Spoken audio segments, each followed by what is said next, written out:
What success looks like and feels like is different for everyone because we all define success in a different way. So I leave that to them. But what does it take to succeed? That I can tell you because I could be an idiot at this point. But when you've been with, 50 million people, 4 million in live seminars for days and nights and days and nights, I know that whatever we do, it's a result of our patterns. It's not us. There's certain patterns that'll make you angry, they'll make you frustrated, they'll make you pissed off. And there's certain patterns of thinking and feeling and using your body that'll make you playful and fun and grateful and excited and passionate. And if you think it's you, because you've done a pattern so long, it's hard to change yourself, but it's easy to change a pattern. Where do the patterns come from?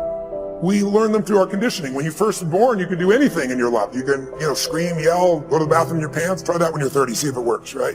But you learn very quickly as time goes by, your love for nothing as a baby, right? Your love, no matter what you do, because your mother has, got oxytocin. She's natural drug in her body. Men get it too, but women get 10 times as much. That's why a healthy woman cannot leave her child. A healthy man can, but a woman can't. Right? She's biochemically healthy. And so you look at this and you say, what are the 3 things needed? I can tell you what they are. The number one, I love intelligence. I love wickedly intelligent people. I try to hire as many of them as possible, learn from them. But what's more valuable than intelligence is hunger. You find, if you look at what's the common denominator between Richard Branson, Mark Benioff, you give me your list of whoever it is, I guarantee if you dig underneath, their hunger has never gone away. Some people get hungry because they got a goal to, achieve something or get in a swimsuit by a certain date or some stuff. But that's not an identity change, right? These are people that are like myself. I'm hungry today at 57 more than I was at 26. I feel in me. And when I say hungry, I'm hungry to contribute, to learn, to grow, to make a difference. I'll never settle less than I can be or do or share or give or create. And everyone I know that's successful, that's the driving force. Because with that hunger, you can get the skill. With that hunger, you can figure it out. All I wanted to mention to you is how many of you find your life feeling stressful? Look around the room. It's universal. And what creates stress for us? It's the meanings we give things. People talk to me all day long about how hard they work, and many of them, what they do for a living is they speak to people, they type, they do things of this nature. We forget what work is. And one of the reasons is that we really aren't tested anymore. So much of life has been made about us. Social media makes us think about us. We're always trying to project ourselves, be a certain way, and that creates an internal pressure that we can't match because life isn't the way you see in social media. I'm sure you've seen many people that are so depressed because they live in social media. And so one of the things people ask me is, what does it take to be happy? And the first answer I always give is progress. It doesn't matter what you do. It doesn't matter what you achieve, what you earn. You're not going to be happy if you don't keep growing. Growth is life. You grow or you what?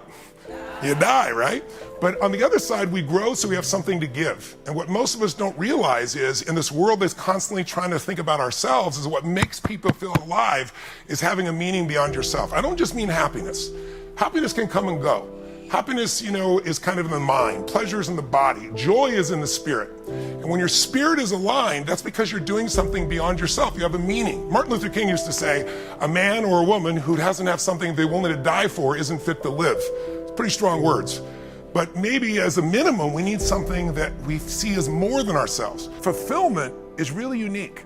Everyone is fulfilled by something different. You can be in love with someone and they can be fulfilled by different things than you. The 2 fundamental elements that you really want to be fulfilled is you have to grow, as I said earlier. Progress equals happiness. If you aren't even where you want to be, you're overweight, but you start making progress, you're going to be excited. You're not where you want to be financially, but you make progress, you'll be excited. Same thing in a relationship, any part of your life. But we make progress and grow so we have something to give. When you give is when you feel most fulfilled. That's why most of us will do more for the person we love than we will do for ourselves. And so if you want to overcome, you want to have a more fulfilling life, you got to see what gets in the way. And what gets in the way is emotional patterns of suffering. Suffering would be being stressed or worried or fearful or angry or sad. And we all have the pattern of doing it because we have a 2-million-year-old brain that's designed not to make you happy. It's designed to really just make you survive. So it's always looking for what's wrong. I love this one. Fail early, fail often, fail forward.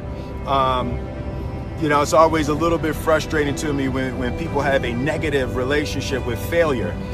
Failure is a massive part of being able to be successful. You have to get comfortable with failure. You have to actually seek failure. Failure is where all of the lessons are. When you go to the gym and you work out, you're actually seeking failure. You want to take your muscles to the point where you get to failure, because that's where the adaptation is. That's where growth is. Successful people fail a lot. They fail a whole lot more than they succeed, but they extract the lessons from the failure, and they use that, the energy, and they use the wisdom to come around to the next phase of success. You gotta take a shot. You have to live at the edge of your capabilities. You gotta live where you're almost certain you're gonna fail. That's the reason for practice. Practice is controlled failure. You're getting to your limit, getting to your limit, getting to your limit. You can't lift that, you can't do that, until you get to the point that all of a sudden your body makes the adjustment, and then you can do it. Failure actually helps you to recognize the areas where you need to evolve. So fail early, fail often, fail forward. So for me, the foundational base of empowerment, of entrepreneurship, of any kind of engagement, the foundational base of my success, of my well-being, my wholeness, my everything is knowing who I am and where I come from. In my living room right now is a painting that I've owned now for 30 years. You can Google it. It's called To the Highest Bidder. And it's at the center of my house. And it's at the center of my house because it actually is symbolic of the foundation of not the house, but the foundation for my life. The painting is by Harry Roseland, who was a genre painter in the early 20th, late 19th century. And the painting is over 6 feet tall, and it shows a slave woman on the auction block holding her daughter's hand.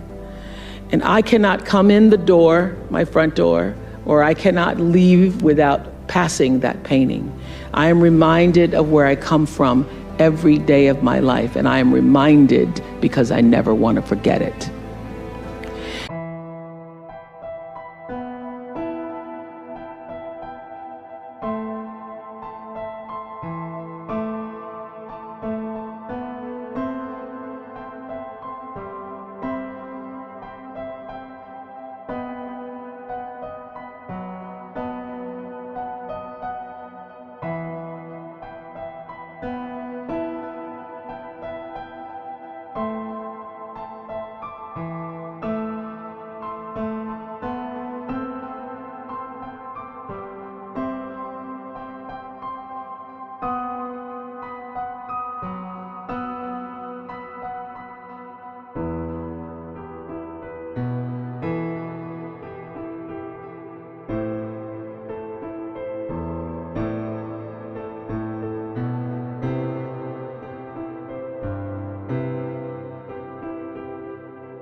And in my library, I have a framed list of enslaved African-American people, remember I showed you, who were held in bondage on various plantations, listed in the ledgers alongside the cows and the horses and the buggies and the other property.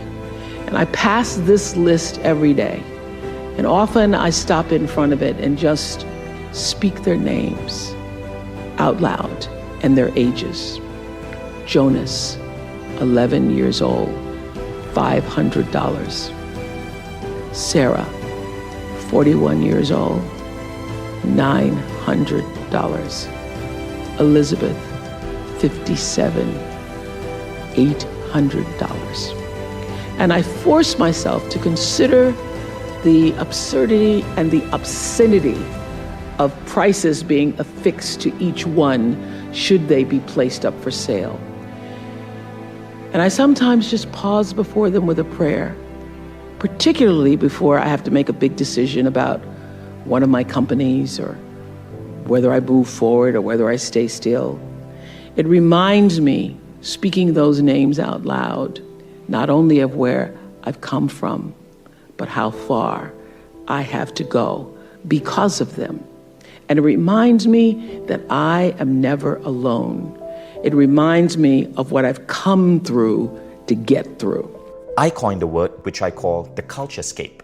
The culturescape is that tangled web of shared subjective realities that all of us are immersed in. And all of us are influenced by the culturescape of our local group. So I grew up as a kid in Kuala Lumpur, and growing up there, my family was Hindu. So I was influenced by the shared subjective reality of Hinduism, the idea of reincarnation. I believed growing up that eating beef was somehow bad. I might go to hell. Well, Hindus don't believe in hell, but I might not achieve oneness with the universe, or I might be looked upon badly by God because I chose to eat beef. That was my shared subjective reality. As I grew up, I went to a British school, and then I came to America. I went to the University of Michigan. And as I got exposed to these different elements of the culturescape, because of this diversity I was part of, I start realizing that not all shared subjective reality is true.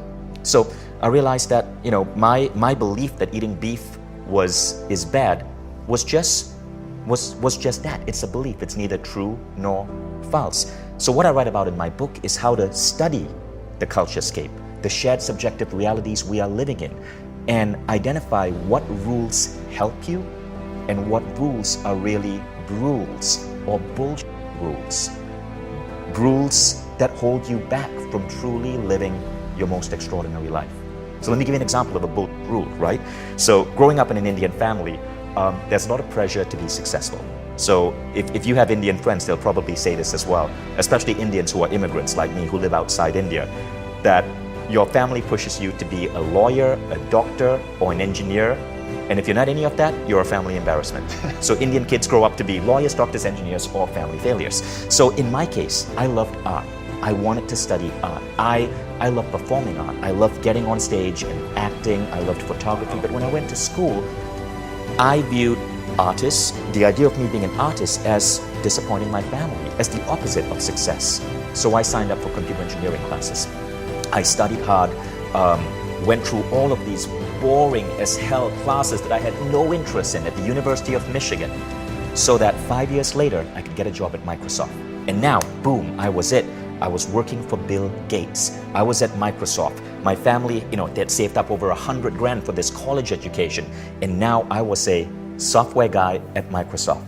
11 weeks into Microsoft, I realized I was miserable and I quit cold turkey. I basically got myself fired. I had no motivation for work. When I was supposed to be in the office, and I confess, and I'm so apologetic to my boss, I would just hold myself up and play Age of Empires because I was so bored with programming. My boss caught me and he fired me, and I wanted that to happen. I realized that for 5 years I was pursuing something that I had no interest in because the rules of the culturescape of being a good Indian kid said, be a software programmer. So I quit. I joined a nonprofit, and that's really when my life began. I dabbled in different things from traveling around the world to meditation to art, but it was through following these passions, it was through ignoring the bold rules of the culturescape, but really identifying what really drove me, what made me passionate, that I was able to build the life I have today. And that's really why I'm so adamant about teaching people through my work, through my books, to question everything, to question your religion, to question your societal rules, to question the idea of a college degree. And I have a method for that, which we can talk about later. It's called the 3 most important questions. But that's how I feel all of us should be living life, by questioning everything. And I don't mean being skeptical of everything. There's a difference. I mean healthy skepticism, ultimately questioning the rules of the culturescape so we can stay true to our own inner identity. If you don't know why you're here, I encourage you to find out what your purpose is here. What is the meaning of your life? What will be different? Have you ever asked yourself that question? I've done that. I remember coming from a friend of mine's funeral, and I was reflecting on how much time I had left. And I thought about all of the things that he said he was going to do, and he never got a chance to do those things. It's a fact for me.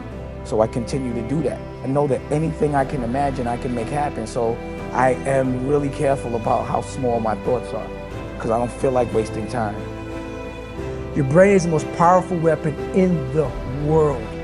Once you put away your phones and your computers and all that we have nowadays, that's great. We're up to date, but your brain is the only thing you have when you're going through depression, when you're going through hard times. If you can't control your own brain, and your brain controls you.